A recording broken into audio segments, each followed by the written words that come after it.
kita lanjut dulu ke Prancis. Silakan Bu Deni, nanti bersiap-siap Nanda Kalim Putra Yulamis, Presiden Minang USA, dan ditutup dengan Ananda Anissa. Kami persilakan Ibu Deni. Bismillahirrahmanirrahim. Assalamualaikum warahmatullahi wabarakatuh. Waalaikumsalam warahmatullahi wabarakatuh. Oke. Pertama saya ucapkan terima kasih kepada Bapak Profesor Fazli Jalal sebagai moderator, kemudian panitia, Ketua Minang Sayo, kemudian Ketua Surau Sydney, dan juga Uda Burmalis yang memperkenankan saya tepatnya di sini untuk belajar. Jadi bukan untuk berbagi atau sebagai narasumber, tapi tepatnya untuk belajar. Kemudian yang terhormat para tokoh-tokoh nasional Minang kita yang telah berbicara sebelumnya, Bapak kita Azwar Anas, Bapak Gamawan Fauzi, Bapak Nasrul Abid, Profesor Taufik Abdullah, Bapak Mukhtar Naim, dosen saya Bapak Gusti Asnan, kemudian Bapak Profesor Firdaus Abdullah, dan pembicara sebelumnya yang nyata-nyata banyak ilmu yang saya dapatkan secara pribadi pada hari ini. Kemudian juga para dunsama yang telah hadir, Ninyak Mama, alim ulama, cadik pandai, bapak-bapak, ibu-ibu, Bundo Kanduang. Perkenalkan terlebih dahulu, nama saya Deni Endriani. Kalau terkenalnya saya ini dipanggil Uni Deni kalau di Paris. Saya berasal dari Cingkariang, Banu Hampu, Agam. Kalau boleh diuraikan, saya ini di Perancis sejak tahun 2010 hingga 2011. Kemudian saya pulang ke Indonesia dan balik lagi ke Perancis akhir 2013 hingga hari ini. Saat ini saya masih menempuh pendidikan S3 di bidang pariwisata, tepatnya pariwisata Minangkabau. Baiklah, pada kesempatan ini saya mencoba berbagi pengalaman saya berdasarkan observasi saya di Perancis. Dan saya kalau boleh memberi judul dari uraian saya ini tentang peranan Padusi Minang di rantau. Karena dari tadi belum ada diskusi tentang Padusi Minang. Sebagai latar belakang, yang saya tahu bahwa perantau Minang yang ada di Perancis lebih kurang dimulai pada tahun 1970. Hanya saja selama rentang waktu itu belum ada apakah itu namanya institusi adat dan budaya Minang ataupun ikatan keluarga Minang yang menyatukan satu sama lain. Barulah tahun lalu mulai bergerak dan dibentuk keluarga Minang Perancis. Namun terkendala dengan sistem yang ada di Perancis bahwa walaupun kita membentuk paguyuban itu harus terdaftar di kantor wali kota Paris. Oleh karena itu kami masih dalam proses itu. Baik, selanjutnya ada beberapa poin yang ingin saya bagi di sini. Pertama, mengenai faktor-faktor apa yang menyebabkan Bundo Kanduang, perempuan Minang itu merantau ke Eropa. Pada poin pertama saya tempatkan itu adalah faktor ikut suami, faktor jodoh. Karena mereka berjodoh dengan orang Prancis atau dengan orang Eropa lainnya dan kemudian mereka harus ikut suami, kemudian tinggal di Prancis. Faktor kedua itu adalah pendidikan. Bahwa seperti yang dijelaskan oleh Elizabeth Graves, sejak berlakunya politik etis di Eropa yang juga berpengaruh ke Sumatera Barat, banyak perempuan-perempuan Minang yang sangat care dengan pendidikan dan bahkan mereka sangat berani untuk merantau untuk melanjutkan pendidikannya hingga ke ujung dunia dan juga termasuk Prancis sebagai salah satu tujuan mereka bersekolah. Nah, dari poin pendidikan tadi ada yang kemudian melanjutkan rantaunya untuk membangun karirnya di luar negeri dan ada juga perantau-perantau yang telah dahulu sampai di Prancis kemudian dia bekerja untuk membangun ekonominya. Faktor terakhir saya ingin menambahkan yang menyebabkan orang merantau ke Prancis adalah legalisasi ketabuan dalam adat. Mungkin ini kurang disinggung, tapi bagi saya ini perlu diungkap bahwa para kaum LGBT misalnya yang melanggar kodratnya laki-laki kemudian menjadi perempuan memilih Prancis sebagai salah satu daerah rantaunya karena memang cocok di sini dengan sistem egaliternya atau egalitasnya, bahwa sama, freedom, bebas.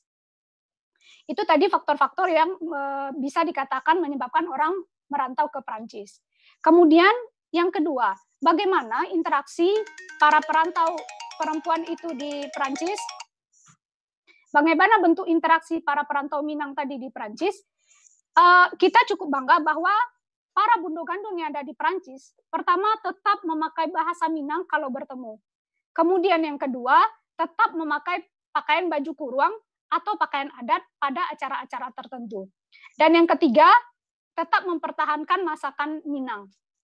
Yang keempat, bundo kanduang Prancis termasuk inisiator untuk terlaksananya Alek Nagari. Contoh, tahun 2015, itu Gebu Minang Prancis lah yang pertama mampu mendobrak diadakannya pagelaran budaya Minang di KBRI Paris. Setelah itu diikutilah oleh suku-suku lain yang juga pengen mengadakan pagelaran budaya mereka, dan ini disupport oleh KBRI. Selanjutnya ada juga Alek se-Eropa yang diadakan oleh Minang Eropa, yang mana penyelenggaranya tetap ibu-ibu. Pokoknya kalau emak-emak Minang ini tidak bergerak, tidak jadi ya Lek, tidak salah saya Lek.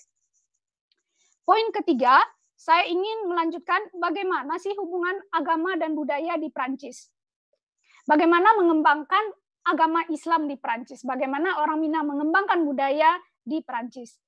Prancis sebagai negara laicite, sebagai negara sekuler. Yang laicite ini di mana agama itu betul-betul menjadi ranah private. Di sini pemerintah tidak ikut campur dan pribadi juga tidak boleh menampakkan bahwa dia beragama. Sehingga saya menilai dengan adanya faktor laicite ini agak kesulitan bagi orang awak untuk syiar agama secara terbuka. Tetapi perempuan Minang di Prancis selain dia tetap menjaga identitas keminangannya dan juga untuk syiar agama yang dilakukannya adalah satu, tetap aktif di kelompok-kelompok pengajian Indonesia yang ada. Dan saya salut, orang Minang, Padusi Minang, termasuk dari suku-suku yang paling pandai membaca Al-Quran. Kalau di dalam pengajian itu, dibandingkan dengan suku-suku lain, maaf, kadang-kadang ada yang tidak pandai membaca Al-Quran. Kemudian, dengan terbatasnya jumlah masjid yang bisa diakses oleh perempuan untuk sholat di Prancis, maka ini juga menjadi kendala bagi kami perempuan untuk menghidupkan masjid, untuk menghidupkan surau. Kalaupun ada masjid yang bisa kami akses, baik jamaah laki dan perempuan, salah satunya adalah Masjid Besar Paris. Saya masuk ke poin keempat. Lalu bagaimana dong peluang dibangunnya surau di Prancis? Nah, sebagai negara laicite tadi, bahwa di Prancis pemerintahnya tidak campur tangan dalam urusan agama, maka bisa dikatakan sangat sulit bagi kita untuk mengajukan dibangunnya masjid, dibangunnya surau di Prancis. Tapi Prancis adalah negara yang sangat menghargai kebudayaan. Dari situlah kita masuk. Bahwa saya bermimpi, kita bermimpi, selain di Sydney nanti akan juga dibangun sebuah Minangkabau Center atau Institut Minangkabau Center, apalah namanya, dari mana kita bisa masuk nanti untuk membangun sebuah bangunan, membangun sebuah institusi, sehingga tidak hanya sebagai tempat beribadah, tetapi juga sebagai tempat proses pembelajaran agama, adat, dan budaya Minangkabau. Selain orang Minang dan berminat untuk membuat musajid dan surau, para Muslim Indonesia di Prancis pun sudah sangat lama ingin membangun Islamic Center di Prancis.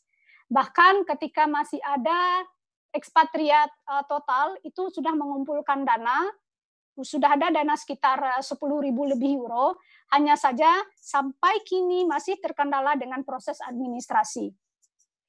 Mungkin sama dengan negara-negara lainnya bahwa diperlukan misalnya ada jaminan biaya operasional untuk 1 tahun misalnya, atau juga ada persyaratan-persyaratan lain yang tanpa itu kita tidak bisa mendirikan sebuah masjid. Baik, ini yang terakhir dari saya. dengan keadaan yang seperti ini di Prancis, kalau boleh dibilang mungkin kami masih tertinggal jauh dibanding apa yang sudah dilakukan oleh dunsana-dunsana kami di Australia. Dari segi jumlah, memang perantau Minang di Prancis kalah sedikit dibanding yang sudah ada di Belanda misalnya. Di Belanda pasti sangat banyak. Oleh karena itu, saya pribadi juga bermimpi supaya adanya gebrakan dari perantau-perantau Minang yang ada di Prancis ini untuk lebih serius lagi kita bersama-sama membuat rami paguyuban kita, kemudian supaya juga lahir leadership dari Minangkabau di Prancis. Setelah itu besar harapan kami dan doa kami semua supaya Surau Sydney ini sebagai pilot project berhasil adanya dan akan menularkan semangatnya nanti untuk diaspora Minang yang berada di belahan dunia lainnya. Demikian saja Pak Profesor, saya kembalikan ke Profesor Fazli Jalal. Terima kasih banyak Uni Deni atas segala penjelasannya yang betul-betul memberi semangat pada kita semua.